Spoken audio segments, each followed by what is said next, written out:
अस्सलाम वालेकुम YouTube family, कैसे हैं आप सब लोग। उम्मीद है खैरियत से होंगे, ठीक ठाक होंगे और मैं भी बिल्कुल ठीक। और जो लोग चैनल पे नए हैं उनसे रिक्वेस्ट है कि चैनल को लाइक शेयर सब्सक्राइब ज़रूर कर दें। और देखें जी, धूप का आलम देख लें, चरिंद परिंद भी नडाल हैं, आवाज़ें इनकी सुन सकते हैं, क्या शोर मचा रहे हैं कि प्लीज़ ए दुनिया वालों पानी कुछ रख दिया करो, कुछ हम पी लें। यहाँ पर रखा हुआ था, हम रोज़ रखते हैं यहाँ, लेकिन अभी ये हुआ कि धूप तेज़ थी। अभी मैं रखूँगी, थोड़ी सी छाँव हो जाए फिर यहाँ पानी रखूँगी, क्योंकि पानी बहुत तेज़ गर्म हो जाता है। थोड़ा सा ठंडा पानी रख दिया करें, क्योंकि फिर ये चरिंद परिंद पीते हैं, आपको दुआएँ मिलती हैं और ये सदका जारिया होता है। फिर अगर आप पे कोई मुसीबत आ रही होती है तो अल्लाह उसको टाल देता है। प्लीज़ अगर ये छोटी छोटी हम नेकियां करते हैं ना, तो हमारे बच्चों की सेफ्टी हो जाती है, हमारी सेफ्टी हो जाती है, हमारे घर वालों की सेफ्टी हो जाती है, तो हमारी चीज़ों की सेफ्टी हो जाती है। और हम लोग ये सोचते हैं ना कि अगर हम उसके साथ ये करेंगे तो हमें इसका सिला क्या मिलेगा। सिला सिर्फ़ और सिर्फ अल्लाह की ज़ात देने वाली है, इंसान नहीं देता सिला। इंसान अगर देने लगा तो क्या बात है, लेकिन सिला जो है ना वो अल्लाह देता है। वो सिला किस तरह मिलता है आपको पता ही नहीं चलता। हम सिर्फ ये सोचते रह जाते हैं कि हमें क्या सिला मिले। नहीं, हमें किसी से भी सिला नहीं मिलता, ये नहीं होता, वो नहीं होता। आपको नहीं पता चल रहा होता आपको सिला किस तरह मिल रहा है। आपको सिला कुछ इस तरह भी मिल जाता है, मैं बताती हूँ कि अगर आप कोई नेकी कर लेते हैं किसी के साथ या कुछ भी कर लेते हैं, तो अगर आपके बच्चों पर या हम पर या घर की किसी चीज़ पर मुसीबत आने वाली होती है ना, तो अल्लाह उसको टाल देता है। तो ये सिला होता है, इससे बढ़कर और क्या सिला चाहिए। और कुछ चीज़ें आखिरत के लिए भी अल्लाह ताला हमारे लिए उठा के रखता है। बहुत कोशिश किया करें कि हम जिसके जितना काम आ सकें, जो हम कर सकते हैं अपनी ज़ात से, वो हम ये सारी चीज़ें करें। तो इससे ये होता है कि अल्लाह भी खुश होता है, नेकियां भी मिलती हैं और हमारी ज़िंदगी में भी हमारी हिफाजत हो जाती है, जो कि अल्लाह ताला करता है हमारी हिफाजत।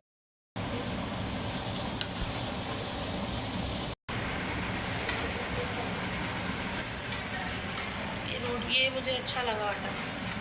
अब ये इसकी आदत हो जाएगी तो वहाँ से ये प्योर चक्की है, प्योर चक्की का आटा है ये। हाँ। अच्छा, आटा जो है ना मेरे घर में आटा चक्की का ये, लेकिन उसमें थोड़ी सी मिलावट होती थी, तो हाँ खैर हमें पता नहीं चलता था। तो ये जो लाया ना प्योर चक्की का आटा लेकर आए थे, तो इसके पराठे भी बड़े अच्छे बने। और पता है चक्की के आटे का लोग कहते हैं कि टेस्ट नहीं होता, मज़ा नहीं आता, लेकिन अब जब उसको खाते रहते हैं ना तो फिर आप हैबिचुअल हो जाते हैं। और चक्की का आटा जो है आपको बहुत सेहत बख्शता है। और होता ये है कि उसमें आपको पेट की कोई बीमारी नहीं होती, और दूसरा ये कि आपको शुगर के लिए भी, जिनको डायबिटीज़ के जो पेशेंट हैं उनके लिए भी अच्छा होता है। नाश्ते के बाद मैंने बनाया था मिल्क शेक, और मिल्क शेक मैं केले और चीकू का बनाती हूँ, और खाली केले का नहीं बनाती क्योंकि कोई पीता नहीं है। केले और चीकू का आप मिलाकर अगर बनाएंगे तो बहुत ही मज़े का बनता है। जो लोग बनाते हैं उनको तो पता ही होगा, जो नहीं बनाते ये उनके लिए बात कर रही हूँ मैं। तो आप ले लें 5 से 6 केले और उसमें दो से 3 चीकू डालें आप। उसमें चीनी डाल के, दूध वगैरह डाल के, और जितना आपको बर्फ़ डालनी उतनी डाल लें और उसको फिर ग्राइंड कर लें। तो ये शेक भी ना अपना मज़े का बन जाता है। तो यहाँ हो रही थी जैद की टाइम टेबल, ट्यूशन की तैयारी, टाइम टेबल सेट कर रहे थे जैद साहब, और फिर जल्दी बच्चों को ट्यूशन भेजकर मैं आ गई थी फ्रिज की तरफ, क्योंकि बच्चे घर में होते हैं ना तो काम नहीं होता, और फिर काम आप कुछ करने भी बैठते हैं तो बच्चे एक के बाद एक काम आपको काम बताते रहते हैं। सामान लेकर आए थे कुछ अचार के बनाने का, टमाटर वगैरह लेकर आ गए थे, तो मैंने ये सारी चीज़ें सेट कर दी थी। इसीलिए मैंने फ्रिज भी ज़्यादा, मेरी इंटेंशन था कि मैं पहले फ्रिज साफ़ कर लूँ उसके बाद सब्जियाँ रखूँ। अच्छा लगता है थोड़ा सा ना कि मतलब आपका फ्रिज साफ़ हो, नीट एंड क्लीन हो, और आपकी जो सब्जियाँ वगैरह वो भी वॉश हो, फ्रूट वगैरह है जो वो भी वॉश हो ना। तो इसलिए मेरी कोशिश ये होती है कि जो सब्जियाँ चीज़ें आती हैं, फ्रूट वगैरह वो चीज़ें आती हैं, तो पहले फ्रिज साफ़ हो फिर मैं ये रखूँ ना। अच्छा, फ्रिज में ये है कि अगर आप उसको 1 हफ़्ते से ज़्यादा हो जाए ना आप उसको साफ़ किए हुए हैं, तो उसमें स्मेल आने लग जाती है, फिर खाने पीने की हर चीज़ में स्मेल आती।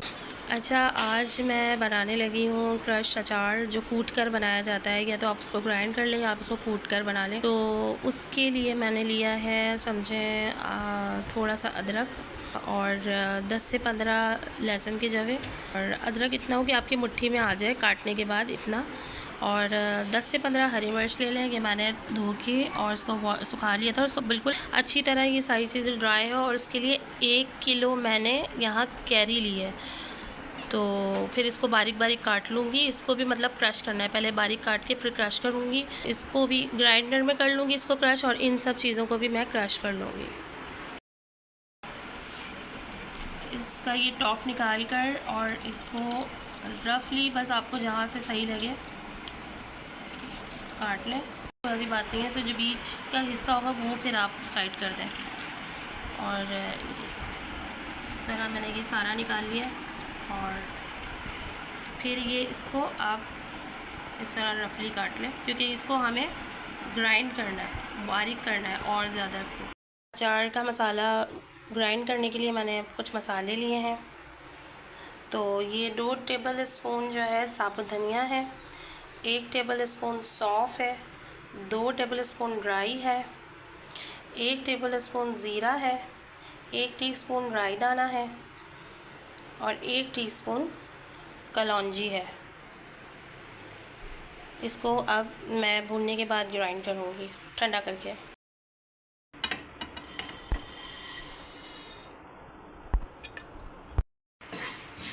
जैसे ही इसमें खुशबू आने लगेगी और अच्छा सा भुन जाएगा, तो काला नहीं कर लीजिएगा, बस हल्का सा भुन जाए, खुशबू आने लगेगी तो फिर मैं इसको निकाल के ठंडा करके ग्राइंड कर लूँगी। ये मसाले ग्राइंड ठंडे करने के लिए रख दिए हैं। गरम है अभी, जैसे ही ठंडा होगा, रूम टेम्परेचर पर होगा, फिर मैं इसको ग्राइंड कर लूँगी। हरी मिर्च भी ग्राइंड कर लिया मोटी मोटी, और अदरक और लहसुन भी ग्राइंड कर लिया, और यहाँ पर कैरी भी ग्राइंड कर ली है। तो सारे मसाले हो गए। अब मैं ये सारे मसाले मिक्स कर दूँगी इसमें। ये सब ये हो गई हरी मिर्च है, इसको भी मैं साफ़ करती हूँ। ये हो गया अदरक लहसुन, इसको तो पहले अच्छे से मिला दो। अब ये आधा मसाला इसमें डाल देंगे और आधा मसाला बचा लेंगे। आप चाहें तो किसी भी चीज़ में डाल के इसको, कोई भी सब्ज़ी बनाएं या फिर कुछ लौंजी वगैरह, तो उसमें डाल लें आप। फिर इसको अच्छे से मिक्स कर लें। 1 छोटी टीस्पून इसमें कलौंजी डाल दी, 1 टीस्पून इसमें अजवाइन ऐड कर दी, 1 स्पून हल्दी डाल दें, 1 टीस्पून सौंफ डाल दें, और नमक अपने टेस्ट के अकॉर्डिंग आप ऐड करें। इसमें कम या ज़्यादा मैं चेक कर लूँगी बाद में। इसको भी मैंने 1 टेबल स्पून डाला है। इसको देखूँगी क्योंकि मिर्चें तेज़ भी होती हैं, तो अगर मिर्च तेज़ लगी तो मैं इसमें रेड मिर्च, लाल वाली जो मिर्च होती है वो नहीं डालूँगी, और अगर नहीं लगी तो डाल दूँगी। 1/2 टीस्पून रेड मिर्च डाल दूँगी, लाल वाली मिर्च। ये ऑयल लिया है मैंने तकरीबन 1.5 कप के करीब। आप ये भी अपने हिसाब से आप ले सकते हैं। और इसको मैं तेज़ गरम कर लूँगी, उसके बाद इसको नॉर्मल टेम्परेचर पर ला के, यानी वार्म करके, और फिर इसमें ऐड कर दूँगी। ये इसमें थोड़ा सा ज़ीरा भी मैंने भूना था, वो आ गया। तो इस वक्त पेंडिंग हुआ है, यहाँ पे दूध बॉयल हो रहा है, यहाँ चाय बन रही है, यहाँ पे चने की दाल मुझे बॉईल करनी है, उसके बाद मैं इसको फ्राई करूँगी। यहाँ पे आटा गूंद के रखा है मैंने, यहाँ पे इसको मैं से ना शॉपर से इस तरह करके कवर करके रख देती हूँ, तो क्या हवा लगती है। नहीं, चीनी नहीं डाली।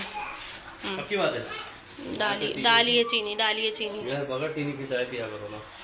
और पी लेंगे, कभी पी लेंगे। अचार का मसाला रेडी है। वहाँ पे ऑयल छोटे यहाँ, अच्छा वही वाले, हाँ। यहाँ ऑयल ठंडा हो रहा है, फिर ये उसमें डालूँगी अचार के मसाले। सारे काम जो है ना अभी पेंडिंग ही चल रहे हैं। 1 2 3 4 5 सारे काम पेंडिंग है।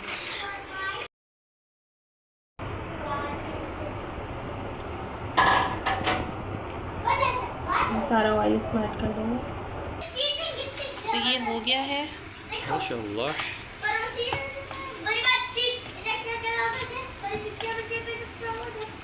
अब इसे जार में डाल देंगे। ये अचार रेडी हो गया है। अब इसको मैं इसमें कन्वर्ट कर दूँगी जार में ना।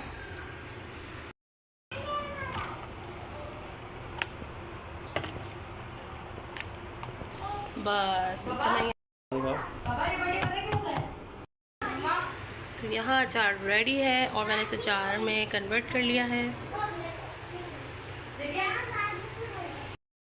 अच्छा, मैंने क्या किया कि मैंने जो अचार बनाया था उसमें लाल कश्मीरी मिर्च, मतलब कश्मीरी मिर्च भी ऐड करनी थी, लाल वाली जो होती है ना, जो तेज़ नहीं होती मिर्चों में, लेकिन बस वो कलर के लिए होती, तो वो मेरे पास थी नहीं, तो मैंने वो नहीं डाली। फिर मुझे याद आया मैं एक बार ली तो थी, तो वाटर पम्प गई थी तो मैं वहाँ से लेकर तो आई थी, तो मैंने क्या किया कि फिर वो लाल मिर्च डाली है तो उसका कलर आया, बहुत अच्छा सा अचार बनाई है।